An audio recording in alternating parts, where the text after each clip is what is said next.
I stepped off the plane at Seattle-Tacoma Airport as the fiery sunset began to fade, painting the sky in blazing shades of orange.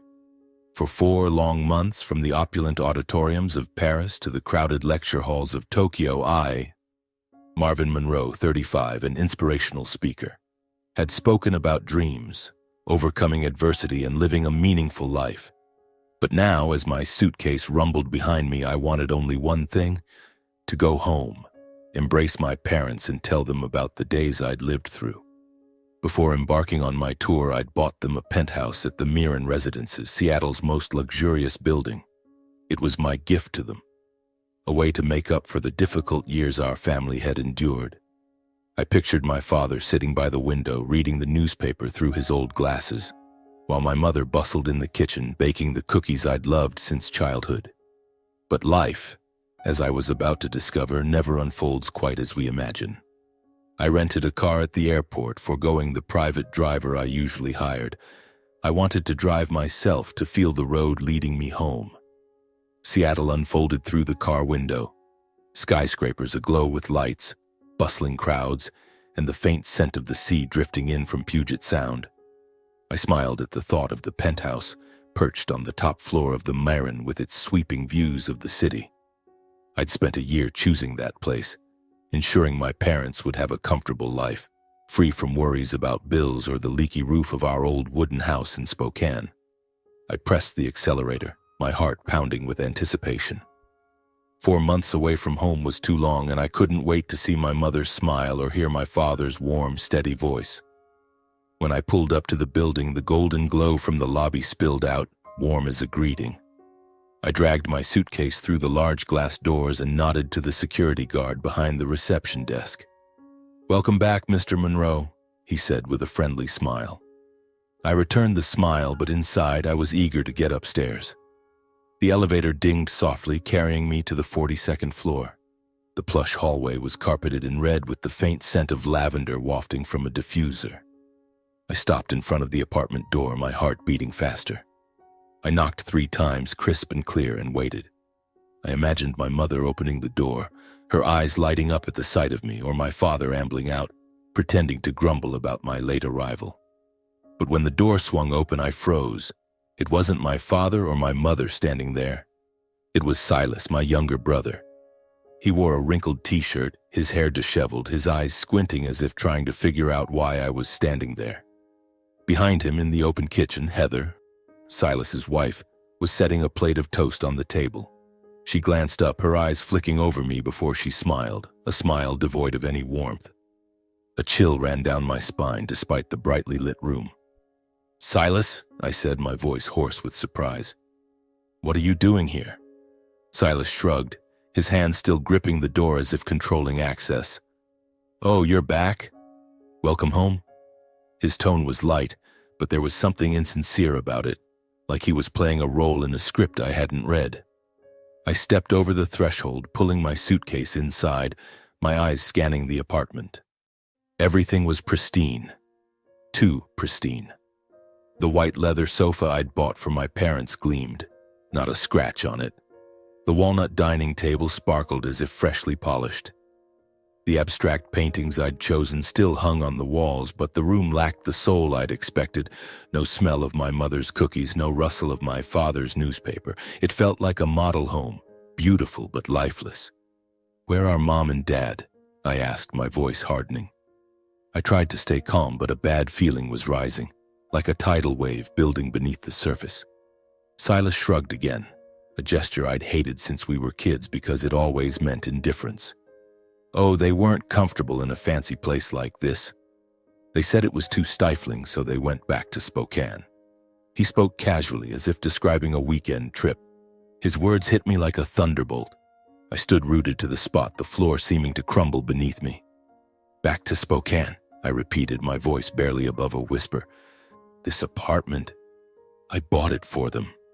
They loved this place. Mom even talked about planting flowers on the balcony." Heather stepped forward, placing a hand on Silas's shoulder, her gaze sliding over me. "That's right, Marvin," she said, her voice saccharine but laced with calculation. "They said they weren't used to city life. Too noisy, too modern. They preferred the quiet of Spokane. I looked at her, then at Silas. They stood there, confident, as if this were their home, as if my presence were an intrusion. My chest burned with a mix of anger and confusion. My father, Isaac Monroe, 63, the man who'd painstakingly fixed every electrical outlet to provide for us, never complained about anything I did for him. My mother, Eloise, the gentle woman with the warmest smile, had cried when I first showed her this penthouse. They couldn't have simply not adjusted and left. When did they leave? I asked, struggling to keep my voice steady, though my hand tightened around the suitcase handle. A few weeks after you left for your tour, Silas replied, his tone still infuriatingly even. They decided on their own, man. We didn't push them. I wanted to scream, to grab Silas by the collar and demand real answers. But I knew shouting wouldn't solve anything. I looked around again, my gaze landing on a small photo on the shelf, the only family picture I'd left behind, taken during a picnic in Spokane when I was a kid. It was now tilted, nearly obscured by an expensive vase. My heart clenched. Fine, I said, my voice cold as ice. I turned, dragging my suitcase out of the apartment without looking back at Silas or Heather. The door slammed shut behind me, the sound echoing in the silent hallway. As the elevator carried me back to the lobby, my mind reeled. Silas's words echoed in my head. They weren't comfortable in a fancy place like this. No, that wasn't right. My parents weren't the type to leave without a word. They'd never let me worry, never leave me guessing about what was happening. Something was wrong. Terribly wrong. I stepped out of the building, Seattle's cold air slapping my face. I opened the car door, tossed my suitcase into the back, and slid into the driver's seat. The engine roared as I hit the gas, heading straight for Spokane. It was a drive of over 4 hours, but I didn't care. I needed the truth, and I knew it was waiting for me there, where I was born, where it all began. The highway to Spokane stretched out before me, and I pressed the accelerator. The engine's roar blending with the whistle of wind through the slightly open window. The scent of damp earth wafted in from the rain that had just stopped, pulling me back to old days, to memories I thought had faded beneath the glow of success. But no, they were still there, vivid and sharp, like carvings etched into the wood of our old house on the outskirts of Spokane. That wooden house, small and rickety, nestled in a field of wild grass, was where I grew up. My father, Isaac Monroe, 63, used to spend entire days in a corner of the kitchen, hunched over a workbench cluttered with wires, bulbs, and outlets. His hands were calloused, marked with tiny scars from electric shocks or slips of the knife. I still remember his grumbling when a bulb refused to light, but then, once he'd fixed it, he'd turn to me with a tired but proud smile. "See, Marvin," he'd say, "everything can be fixed if you don't give up." I'd sit nearby, a 10-year-old boy, looking at my father like he was a hero, even if the world only knew him as a poor electrician. My mother, Eloise, 60, was the heart of that house. Every morning before the dawn's light fully broke, she'd be up, quietly packing lunchboxes for me and Silas before we headed to school. Those lunches were nothing fancy, usually just a sandwich with some sliced apples or deli meat. But I'd always find a small note tucked inside, her simple handwriting saying, "Study well, my boy." Mom never said much, but every gesture, every action carried a love I only understood when I grew older. I remember the afternoons when she'd sit by the window, sunlight filtering through thin curtains, illuminating her silver-streaked hair.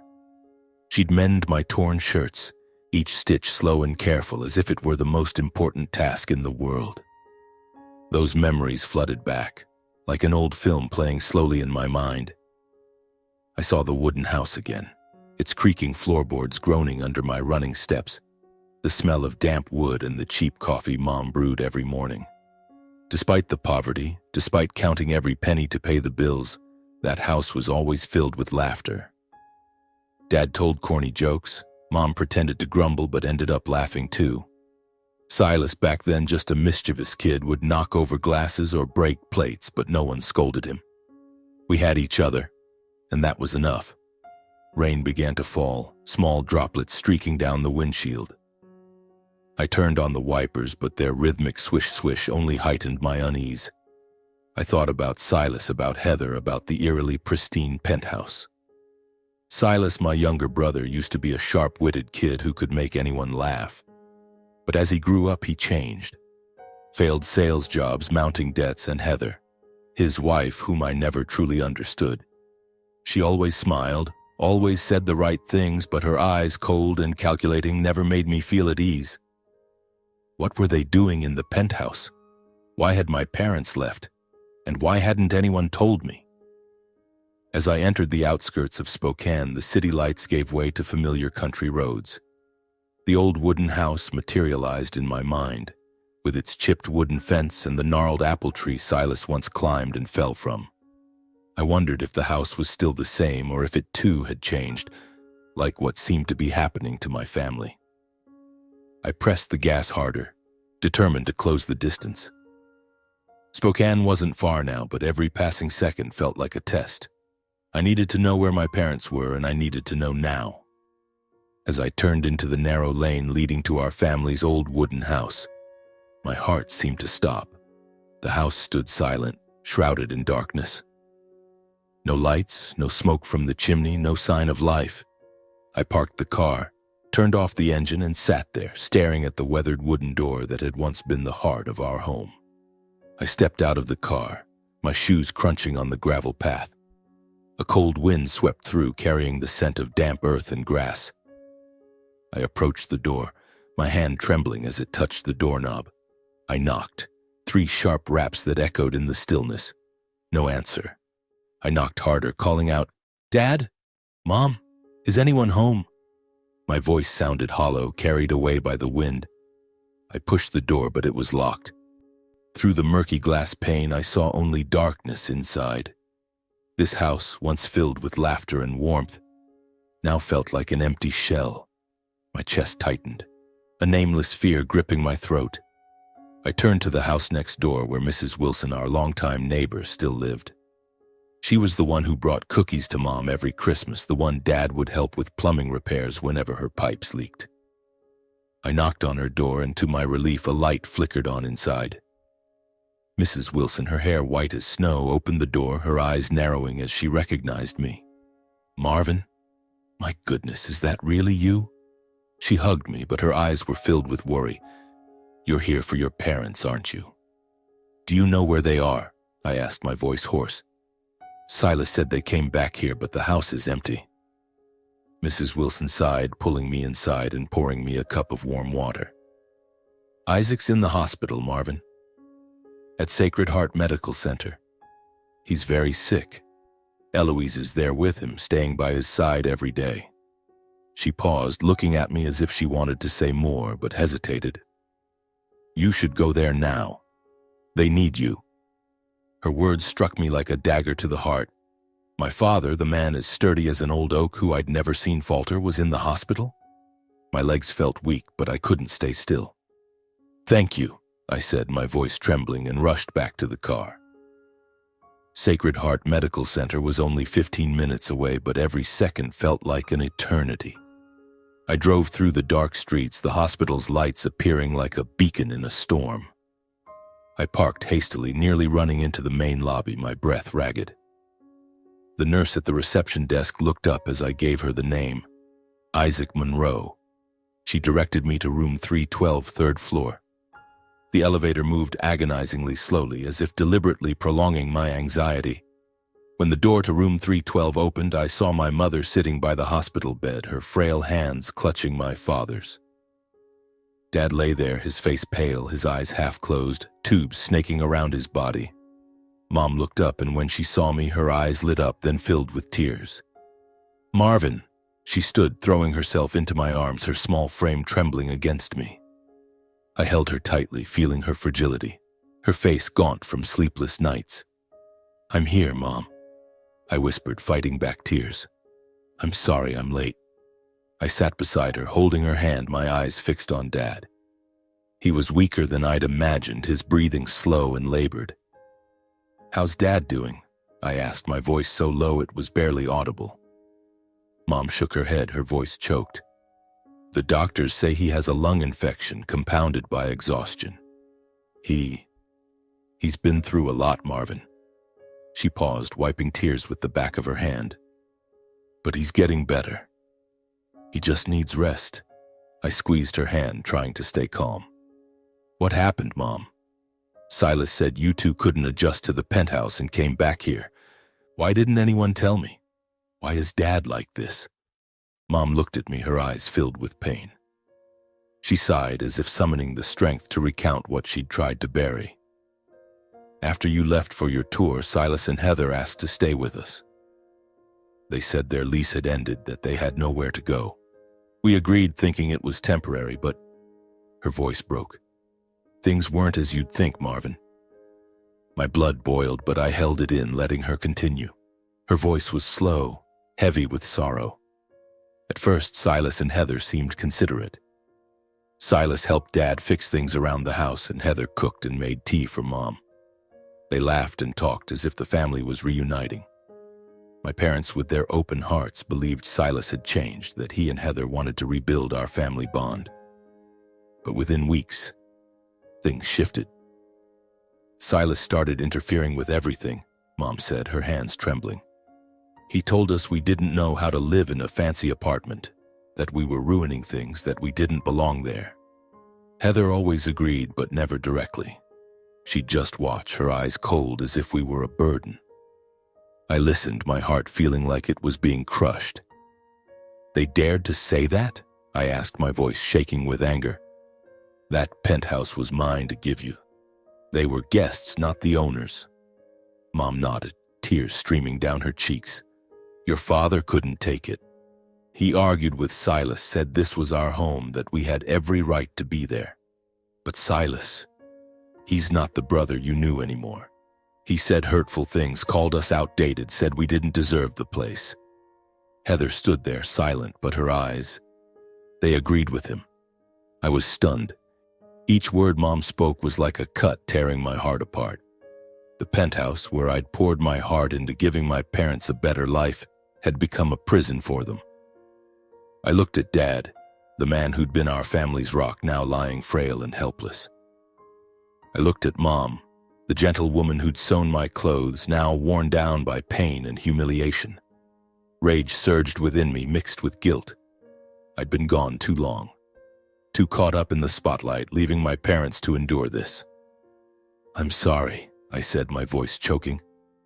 I didn't know this was happening. I'll make it right, Mom. I promise. Mom squeezed my hand, her eyes still gentle despite the pain.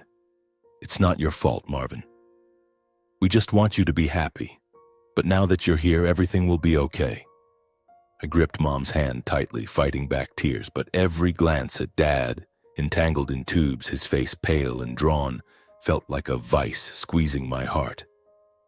I needed to know what had happened, to understand why my parents, the people I loved most, had ended up in this situation. Mom, tell me, I said, my voice hoarse. What happened next? I tried to keep my tone steady, but inside anger simmered, waiting for a spark to ignite. Mom sighed, her gaze drifting as if pulling painful memories from a hidden corner. She continued, her voice increasingly choked with emotion. One stormy night, everything exploded. Rain poured outside like a deluge, thunder and lightning shaking the apartment's windows. Your father sat on the sofa, hands clasped tightly, trying to stay calm. But Silas stood in front of him, his voice full of accusations. It started with small things. Dad leaving his shoes in a corner, me forgetting to clear a plate from the table. But then, Silas couldn't hold back anymore. He shouted as if every frustration inside him came pouring out. Mom paused, her eyes lost in the distance, as if reliving that moment. He stood over your father, pointing, his voice trembling with anger. You always mess everything up. Do you think this is that run-down wooden house in Spokane? This is a penthouse, not a pigsty. Dad looked up, his eyes sharp but calm. Silas, he said, his voice low, this is my house. You're just a guest. Don't forget that. I pictured the scene and my heart felt crushed. My father, Isaac Monroe, the man who'd toiled fixing light bulbs to provide for us.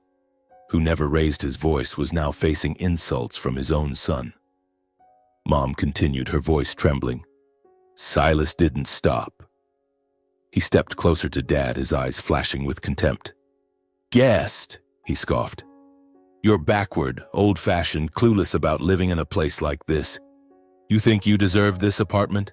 An old electrician and a small-town housewife? Please go back to Spokane and leave us in peace. I gripped Mom's hand tighter, my nails digging into my palm.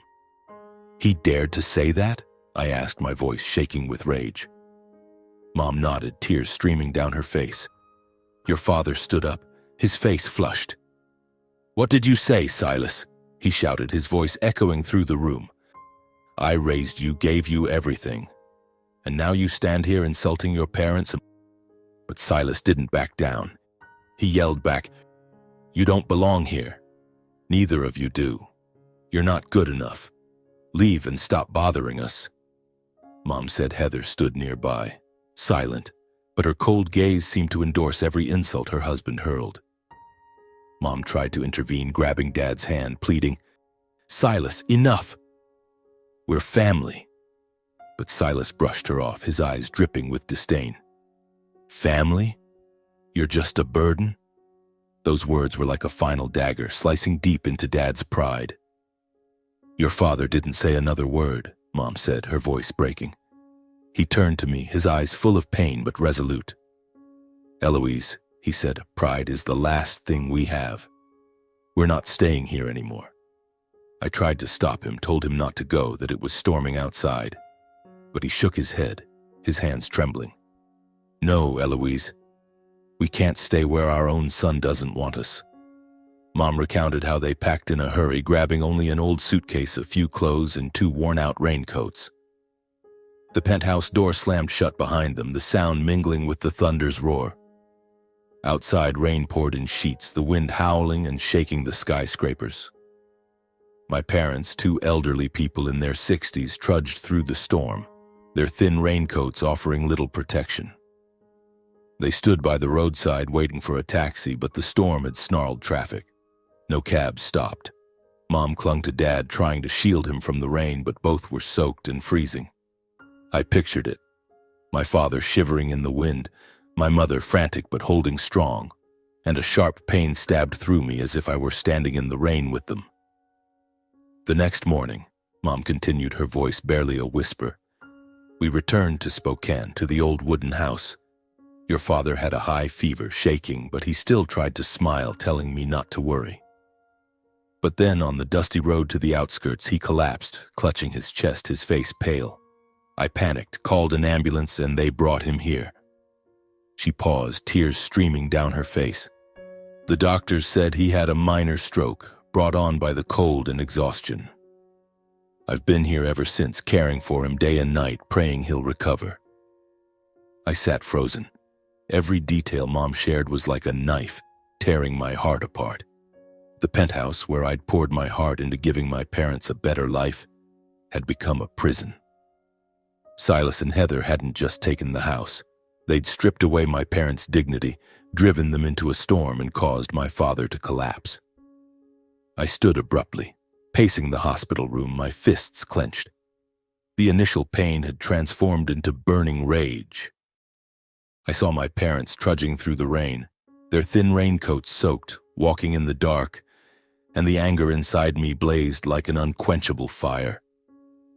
I'm sorry, I said, my voice choking, turning back to hold Mom's hand. I didn't know this was happening. I was gone too long. Tears welled up, but I wiped them away, not wanting Mom to see me weak. I'll make this right, Mom. I'll go back to Seattle, face Silas and Heather. I'll get justice for you and Dad. Mom looked at me, her gaze softening. You don't need to seek revenge, Marvin, she said, her voice frail. Just being here with us is enough. But I knew staying wasn't enough. Silas and Heather had gone too far, and I couldn't let them live comfortably in a home that wasn't theirs. My anger mixed with guilt, forging a razor-sharp resolve. I would return to Seattle, confront them, and I wouldn't stop until my parents reclaimed what they deserved. I kissed Mom's forehead, glancing at Dad once more. He lay there, frail but resilient, like an old oak weathering countless storms. I left the hospital room, stepping into the cold hallway. My footsteps echoed, blending with the pounding of my heart. This wasn't just about the penthouse. It was about my parents' dignity, our family bond, and my own sense of self. I wouldn't let Silas and Heather win. Never. The next few days I spent entirely at the hospital. I met with the doctor, a middle-aged woman with a calm voice, to understand Dad's condition. He had a minor stroke due to exposure and exhaustion, she said, pushing up her glasses. But with medication and rest, he'll recover. What he needs now is peace. Peace. The word cut into me like a knife. My parents had lost their peace because of Silas and Heather, and I wouldn't let that continue. I arranged everything to ensure my parents received the best care. I transferred a large sum to cover hospital bills, securing Dad a private room with state-of-the-art equipment. I hired a private nurse to assist Mom so she wouldn't have to bear the burden alone. Each morning I brought to the hospital the meals Mom loved, hot chicken soup, buttered toast, and sat with her, listening to her recount old stories about Spokane. Those moments, though simple, made me feel like I was reclaiming a piece of the family we'd lost. But every time I looked at Dad, entangled in tubes with his pale face, the anger inside me flared. Silas and Heather would pay. 4 days later, when the doctor confirmed Dad was past the critical phase, I kissed Mom's forehead, promised to return soon, and drove back to Seattle. I was no longer Marvin Monroe, the inspirational speaker with polished speeches. I was Marvin, the brother, the son, fueled by a fire of rage and a hunger for justice. The Marin residences loomed ahead as I entered downtown, its skyscraper aglow with lights, a symbol of opulence. But to me it was now a battlefield where I would confront Silas and Heather. I stepped into the lobby, the golden glow of crystal chandeliers reflecting off my black suit, as if reminding me of my status. But today I wasn't here as a successful speaker. I was here as a brother, a son, to demand justice. The elevator dinged softly, carrying me to the 42nd floor. The hallway was as luxurious as before, with the faint scent of lavender, but it couldn't calm the storm inside me. I stopped at the penthouse door, took a deep breath, and knocked. 3 firm, deliberate raps. The door swung open. Silas stood there in a wrinkled gray t-shirt, his expression a mix of surprise and irritation, as if I were an uninvited guest. Behind him, Heather was in the kitchen holding a dish towel, her eyes flicking over me before quickly dropping. The apartment was still pristine, gleaming, meticulously tidy, but the foreign smell of coffee and unfamiliar objects made my heart sink. Everything was as perfect as before, except it no longer held the warmth of my parents. Now it was just a beautiful apartment, not a home. I stepped inside, leaving my small suitcase by the door, my eyes scanning the room. The white leather sofa was still there, but now adorned with a garish red pillow Mom would never have chosen. The walnut dining table sparkled but bore no trace of family meals. The photo of the 4 of us was now upright, but it looked out of place among the unfamiliar decor. I turned to Silas, my voice low but restrained. "Dad's in the hospital, Silas. A minor stroke. Mom's exhausted from caring for him day and night." The room fell silent. Heather froze, the towel in her hand still. Silas frowned, trying to maintain his composure, but I saw his lips quiver slightly. What are you talking about?" he asked, feigning surprise, his eyes avoiding mine. Heather stepped closer, standing beside Silas as if forming a barrier between us. "Dad had a stroke because of exposure, because of exhaustion," I continued, my voice cold as ice. "After you 2 drove them out of this house. In a storm. 2 elderly people trudging through the rain with nowhere to go. That's what you did." Silence. A heavy, suffocating silence, as if the air in the room had thickened. Heather bowed her head, her gaze averted, but I saw her fingers tighten around the table's edge. Silas cleared his throat, trying to regain his confidence. "They chose to leave, Marvin," he said coolly. "We didn't force them. They said they couldn't adjust to living here. We just stayed. It's Mom and Dad's place, nothing wrong with that." I locked eyes with Silas, and for the first time I realized he was no longer the brother who once shared childhood dreams with me. Before me stood a stranger, his eyes wary, filled with the selfishness I never thought I'd see in him. "Mom and Dad's place," I repeated, my voice low but sharp. "This penthouse is mine, Silas. I bought it. It's in my name, and I gave it to Mom and Dad.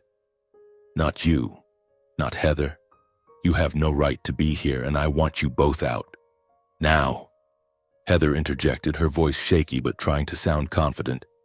"We're just staying temporarily, Marvin. You don't need to make a big deal out of this. We'll find somewhere else." But her eyes, flickering with unease, betrayed her. She knew they were in the wrong but refused to admit it. I stepped closer to Silas, close enough that he had to look up at me. "You drove our parents onto the street," I said, each word carved from stone. "Dad nearly died. Mom's exhausted from worry, and you dare stand here saying nothing's wrong? If you don't leave, I'll take this to court. And I promise, Silas, I won't stop until you both pay." The room fell silent again. Silas opened his mouth, about to speak, but my glare stopped him. Heather grabbed his hand as if trying to pull him from this nightmare, but they both knew they had no way out. I didn't argue further. I turned, opened the door, and walked out. The door slammed behind me, the sound echoing in the quiet hallway. As the elevator carried me back to the lobby, one thing was clear. This wasn't just about a house. It was a battle between greed and dignity, between betrayal and family. Silas and Heather might have thought they won by taking the penthouse, but they'd lost something far more precious: my trust and our parents' love. I stepped out of the mirror, the city lights reflecting off my face. The anger still burned in my chest, but I'd forged it into a sharp blade.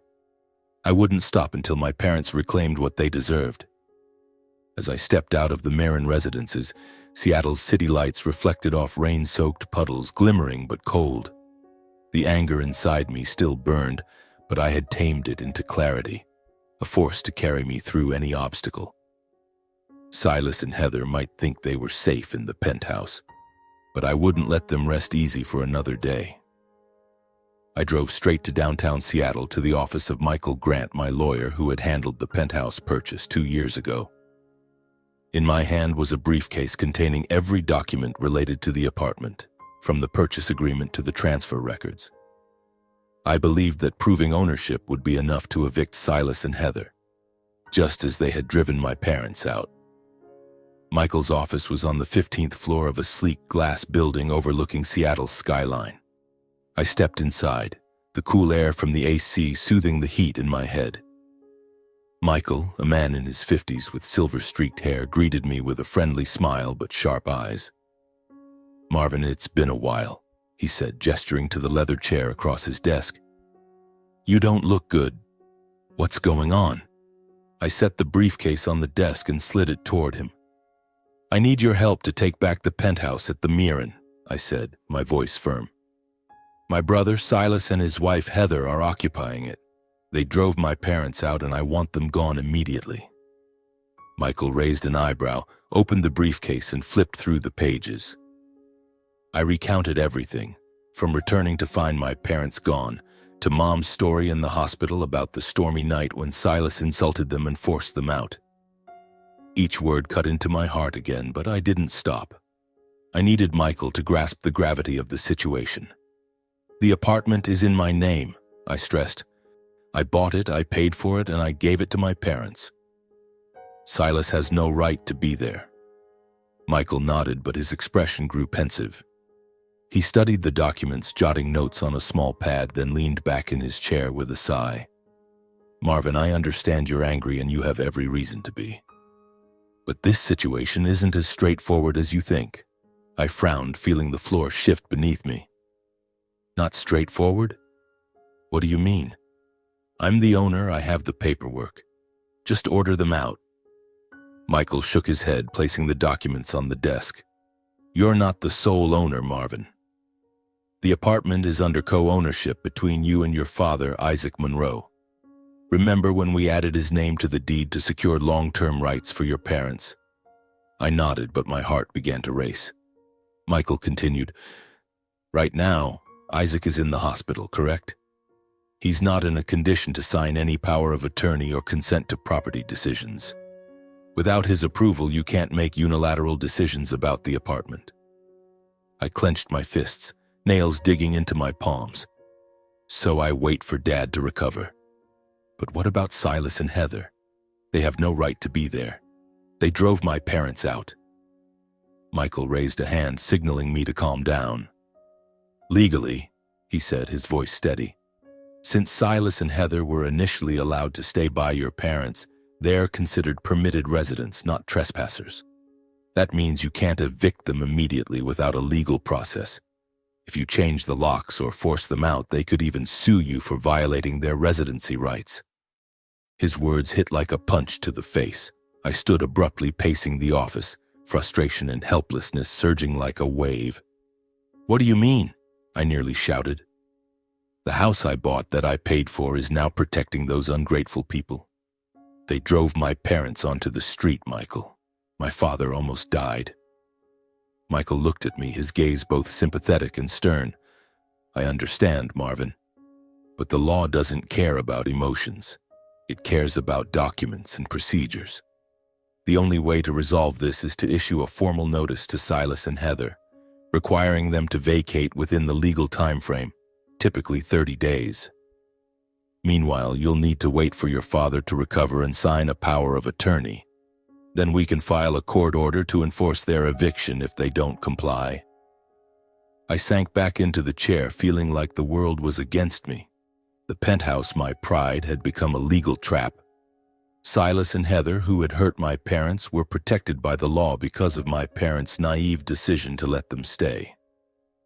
I looked out the window at Seattle's glowing skyscrapers, but they only made me feel suffocated. "So what do I do now?" I asked, my voice low, almost desperate. Michael tapped his pen on the desk, thinking. "Don't act rashly, Marvin. Don't enter the apartment, don't change the locks, don't confront them directly. Any misstep could worsen the situation legally. I'll draft the eviction notice today and send it to them. In the meantime, stay calm and wait for your father's recovery. That's the only legal path." I nodded, but inside I knew I couldn't just sit and wait. I thanked Michael, left his office, and drove out of downtown. I stopped by Lake Union, where the water shimmered with reflections of distant boat lights. A cold wind blew through, but it couldn't cool the anger inside me. I looked at the lake, my face distorted in the rippling water. I had thought the law would be my weapon, but now it was a barrier. Silas and Heather were still living comfortably in the penthouse while my father lay in a hospital bed and my mother was exhausted. But I wouldn't give up. If the law couldn't help me now, I'd use reason and strategy. I'd make Silas and Heather leave one way or another. I swore I would. I returned to the Myron residences early one morning, as the first light of dawn painted Seattle's sky a soft pink. I didn't knock or announce myself. As a co-owner, I had a key, and I had the right. The penthouse door opened with a soft click, and I stepped inside, carrying a small suitcase with a few clothes and my laptop. The apartment was still pristine, but it was no longer a home. It was a battlefield.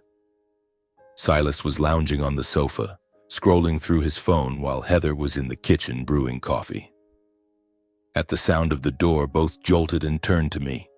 Silas sprang up, his expression a mix of surprise and irritation. "Marvin?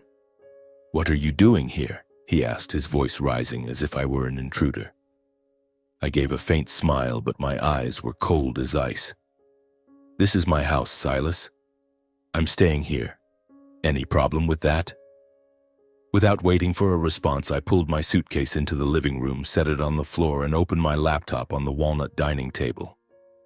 Heather stepped out of the kitchen, still holding her coffee mug, her gaze sweeping over me with wariness. I said nothing more, just played a soft jazz tune through a Bluetooth speaker, the music filling the room, loud enough to disrupt their peace, but not enough for them to complain. Over the next few days, I made my presence an invisible pressure. I didn't raise my voice or cause a scene, but I was always there at the right moment. Early in the morning, while Silas and Heather were still asleep, I turned on the living room lights, opened my laptop and worked, the steady tapping of keys echoing in the quiet space. In the evenings, I used the kitchen, cooking a simple meal, the aroma of grilled meat and herbs wafting through, a reminder that this was my space. Silas tried to act unfazed, but I saw his hands clench whenever I opened the fridge or sat on the sofa.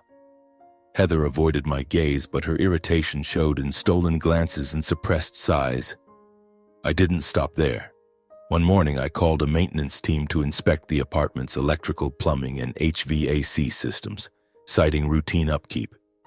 The sound of drills and hammers filled the air from early morning, while Silas and Heather were still yawning in their bedroom. "What's all this, Marvin?" Silas snapped, his hair disheveled, as the crew began removing a ceiling panel to check the wiring. "The apartment needs maintenance," I replied calmly. "I don't want it falling apart." "You don't mind, do you?" Silas said nothing, just turned away, but I saw his jaw tighten. The maintenance work dragged on for 3 days with constant noise and workers coming and going. Heather complained she couldn't work from home, but I just shrugged. This is my house. I have to make sure everything's in order. The inconvenience began to seep into their lives like slow drips filling a cup. Next, I contacted the building management requesting all bills, electricity, water, internet, be transferred to my name. From now on, any repairs, maintenance, or even turning on the heater required my approval. One evening, when Silas tried to turn on the heating system, it didn't work. He called the management only to be told, "You need to contact Mr. Marvin Monroe, the owner." I saw Silas throw his phone onto the sofa, his face red with anger. "What are you doing, Marvin?" he yelled. I looked back, my voice even. "Just making sure everything follows procedure." I also hired a professional cleaning company to tidy the apartment regularly, always scheduling them for early mornings, right when Silas and Heather liked to sleep in. The hum of vacuum cleaners, the clatter of buckets, and the cheerful chatter of the cleaning crew started at 6 a.m. Heather appeared at the bedroom door in a robe, hair a mess, her eyes blazing with resentment. "Can't you let us have some peace, Marvin?" she asked, her voice trembling. I smiled lightly. "I just want the apartment clean. My parents like things tidy. Each of my actions was small, reasonable, and entirely within my rights. But they piled up, like stones weighing down on Silas and Heather. The atmosphere in the apartment grew tense, stifling. I overheard their arguments through the thin walls, Silas shouting about losing control, Heather complaining about the inconvenience. "I can't take this anymore," I heard her yell one evening after the cleaning crew had left. Silas snapped back, his voice thick with frustration. "He's doing it on purpose, but we can't do anything about it." I sat in the living room pretending to read, but a faint smirk tugged at my lips. They were feeling the same suffocation they'd inflicted on my parents. Alongside this plan, I stayed in touch with Michael Grant, my lawyer. I called him daily, ensuring the eviction notice had been sent to Silas and Heather and that the legal paperwork was being meticulously prepared. Michael urged me to stay patient, reminding me that my father needed time to recover and sign the power of attorney. But I couldn't just wait. Each night I slept little, worked long hours, my eyes glued to my laptop screen, plotting my next steps. I wasn't seeking revenge with anger or violence. I was making Silas and Heather feel the consequences of their actions. Those days I lived in a strange state, calm on the outside but taut as a wire inside. I knew one misstep could unravel everything. Yet every time I thought of my parents, two elderly people trudging through a storm, soaked in flimsy raincoats, I found the strength to keep going. Silas and Heather might think they held the upper hand, but I would make them realize that in this battle I wouldn't back down. The weeks that followed in the penthouse were a silent but fierce battle of wits. I maintained a calm exterior, but every action, whether the jazz music playing in the early mornings, the hum of the cleaning crew's vacuums, or the comings and goings of the maintenance team, was a stone hurled at Silas and Heather's complacency. I saw them begin to unravel. Silas no longer lounged on the sofa scrolling through his phone. Instead, he paced the living room, his eyes filled with anxiety. Heather grew irritable, slamming kitchen cabinets when I appeared. They didn't say it aloud, but I knew. They were feeling the same suffocation they had once inflicted on my parents. My silence kept them awake at night. Through the thin walls of the apartment, I heard their heated whispers. "He's doing it on purpose, Silas," Heather snapped one night, her voice trembling with anger. "We can't live like this forever," Silas responded, his tone thick with frustration. "I know, but we can't do anything about it unless—" His sentence trailed off, but I didn't need to hear the rest. They were scared, and their fear was my weapon. No more direct arguments, no more challenges. Just exhaustion and mounting tension, like a guitar string stretched to the breaking point. Meanwhile, in Spokane, my father was slowly recovering. I called Mom every day, hearing her voice grow lighter than before. She told me Dad could now sit up, talk, and even crack jokes like he used to. "He says he misses the old wooden chair at home," she said with a soft laugh. "He complained the hospital is too clean but too cold, not like our home." I smiled along, but my heart remained heavy. My parents deserved peaceful days, not months of pain caused by Silas and Heather. One afternoon, I drove back to Spokane to see Dad. He had been moved to a recovery room, his face still pale but his eyes brighter. When I walked in, he looked at me and nodded slightly. "You're back," he said, his voice weak but still warm as I remembered it. I sat by his bedside, held his hand, and told him everything. About Silas, Heather, and my plan to reclaim the penthouse. Dad listened without interrupting, his eyes filled with pain. When I finished, he was silent for a long time, then sighed. "Marvin," he said, "I don't blame Silas. He's my son, but I'm disappointed." Those words cut into me. My father, the resilient man who'd endured a lifetime of hardship, was left with nothing but hurt. The next day, I contacted Michael Grant, my lawyer. "Dad's strong enough to sign the papers," I said over the phone, my voice firm. "Prepare the authorization documents and come to the hospital immediately." Michael didn't hesitate. That afternoon, he arrived at Sacred Heart Medical Center with a thick stack of documents. In the hospital room with Mom by his side, Dad took the pen, his hands trembling but his gaze steady, and signed the full power of attorney, granting me control over the penthouse. "Do what's right, Marvin," he said, his voice low but resolute. I nodded, feeling the weight of responsibility settle on my shoulders, but also a promise I had to keep. A few days later, a formal notice was sent to Silas and Heather demanding they vacate the apartment within 7 days. I wasn't there when Michael delivered it, but I could imagine the scene. Silas, his face paling, clutching the paper as he read each line with growing panic. Heather, standing beside him, perhaps bowing her head to hide her unease. They didn't resist, didn't call me, didn't offer any explanations. 7 days later, they left, silent as ghosts. When I returned to the penthouse, it was empty, save for the smell of cleaning solution and a few forgotten items. A cracked mug, an old pair of shoes. No apologies, no words. They had lost, but my victory brought no joy, only a cold void. I returned to Spokane, where Dad had been discharged and was back in the old wooden house. He sat in his familiar wooden chair, holding a cup of tea, his gaze fixed on the wildflower field outside. Mom was in the kitchen, bustling about preparing dinner, the scent of cookies wafting through, taking me back to childhood. I sat beside Dad, took a deep breath, and said, "Mom, Dad, I've taken back the penthouse. It's yours? I want you to return to Seattle, live there as we planned." Dad looked at me, his eyes gentle but firm. "Marvin," he said slowly, "that house is no longer a home. It's beautiful, but it's just walls filled with sad memories." He paused, gazing at the field. "Here, though simple, I feel at peace." Mom stepped out, placing a plate of cookies on the table and taking my hand. "I agree with your father," she said softly. "Spokane is home. The old neighbors, the old roads, the apple tree out there, they make me feel warmer than any fancy apartment ever could." I fell silent, looking at my parents, my heart heavy yet relieved. I understood that no material thing could heal their wounds. The penthouse, once my pride, was now just a painful memory. I nodded slightly, holding Mom's hand. "I understand," I said, my voice catching. "I just want you to be happy." Dad patted my shoulder, a rare smile crossing his lips. "You've done enough, Marvin. Now let it go." His words were a reminder. Sometimes victory isn't about reclaiming what was lost, but about letting go to hold on to what truly matters. I sat in the old wooden house in Spokane, the light from an old oil lamp casting a warm glow on my parents' faces lined with the wrinkles of time and pain.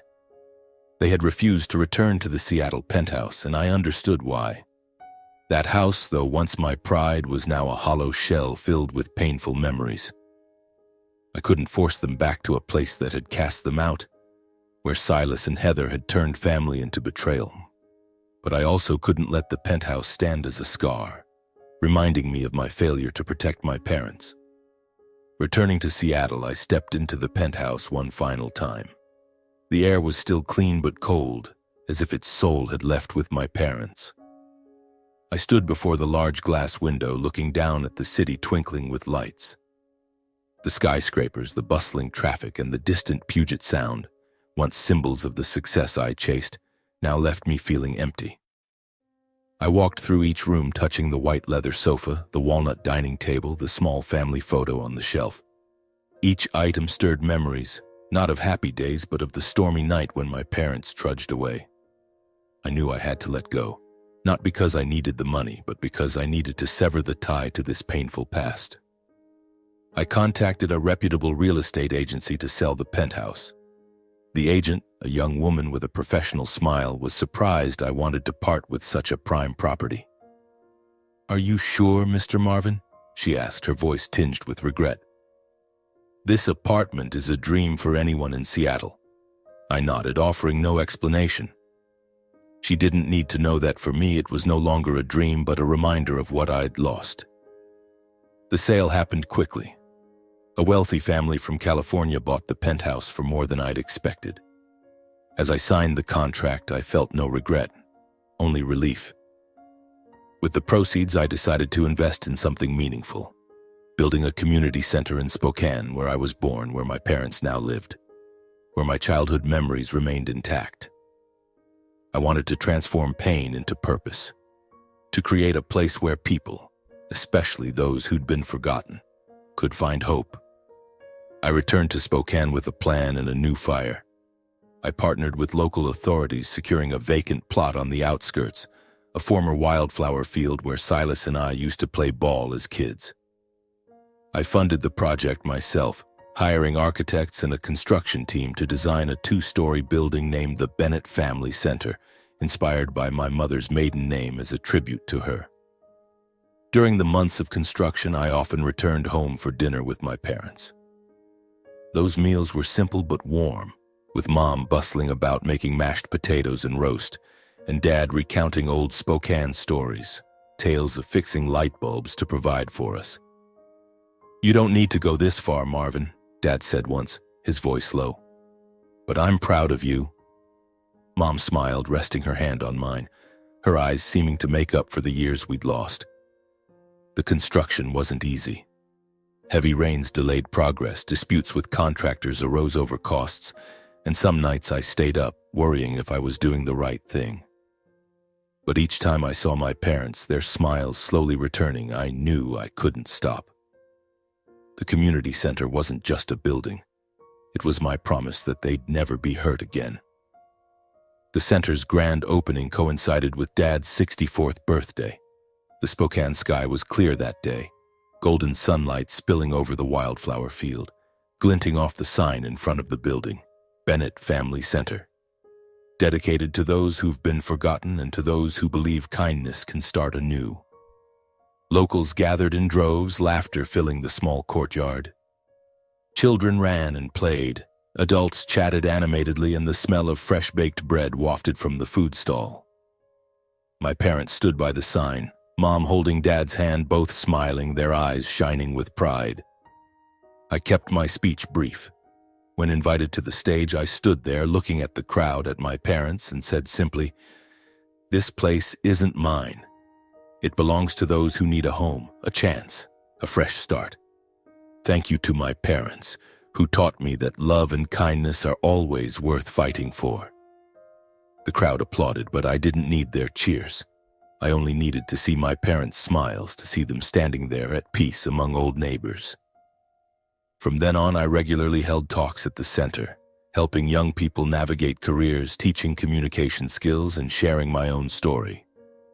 I spoke of my journey, my mistakes, the pain of seeing my parents hurt, and how I found meaning by building this place.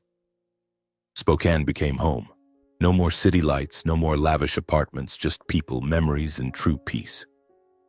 Each time I stood before the center, watching the sign gleam in the sunlight, I knew I'd found where I truly belonged. I once thought the Penthouse was a symbol of success, of the filial devotion I had for my parents. Its gleaming glass walls, white leather sofa, and sweeping city views were like a promise that I could make up for our family's years of hardship. But standing before the Bennett Family Center, amid children's laughter and my parents' warm gazes, I realized a house doesn't make a home. It's love, respect, and simple moments together that form the true foundation. The Penthouse was now just a memory, a costly lesson about what I'd let slip away while chasing the spotlight. In the days after selling the Penthouse, I reflected on my journey. I had once been consumed by anger, determined to make Silas and Heather pay at all costs. But seeing my parents smile in the old wooden house, hearing Dad tell stories over a cup of tea, watching Mom bustle in the kitchen with the scent of cookies wafting through, I understood that anger wasn't the answer. Money could buy comforts, luxury apartments, first-class flights, but it couldn't buy peace. Forgiveness, I realized, wasn't weakness. It was the only way to let go of pain, to move forward without being dragged back by the weight of the past. Success to me was no longer about owning more, but about using what I had to heal and share. The community center was proof of that. Each week I held talks there, not as a famous speaker, but as a man who'd made mistakes, lost precious things, and was now trying to rebuild. I spoke to young people about career paths and communication skills, but above all, I shared my own story. I told them about our poor days in Spokane, about my parents' lifelong sacrifices to raise me and Silas, about the pain of learning they'd been driven from the Penthouse, and about how I found meaning by building this place. The audience listened. Some nodded, some wiped tears. I knew my story wasn't just mine. It belonged to anyone who'd ever let important relationships slip through their hands. During my final talk at the center, as the sunset bathed the courtyard in gold, I stood before the crowd, microphone in hand, but my voice was no longer that of a speaker. It was the voice of a son, a brother, a man who'd learned a harsh lesson about family. Don't wait until you lose your loved ones to realize they're the most precious thing, I said, my gaze sweeping over my parents, sitting in the front row, hand in hand. Life can sweep us away with work, ambition, or city lights. But if one day you have it all, remember to rebuild the relationships you've neglected, because those are the treasures that never fade. The crowd applauded, but I didn't need their cheers. I looked at Dad, saw him nod slightly, his eyes full of pride. I looked at Mom, saw her smile, her eyes glistening with joy. That was all I needed. As the talk ended, I stepped into the courtyard, standing before the community center where the Bennett Family Center sign gleamed in the sunset. I sat on a wooden bench, feeling Spokane's cool breeze. The sunset descended, painting the sky a fiery red, like the anger that once burned in me now softened into peace. I smiled, realizing peace isn't something you find. It's something you create when you know what's enough and how to love. The days of anger, the battles with Silas and Heather, the sleepless nights worrying about my parents, all had led me to this moment. I was no longer Marvin Monroe, the celebrated speaker with dazzling talks. I was just Marvin, the son of Isaac and Eloise, who'd found a true home among simple people and honest memories. And I knew no matter where life took me, Spokane would always be where I returned, where I belonged. I belonged.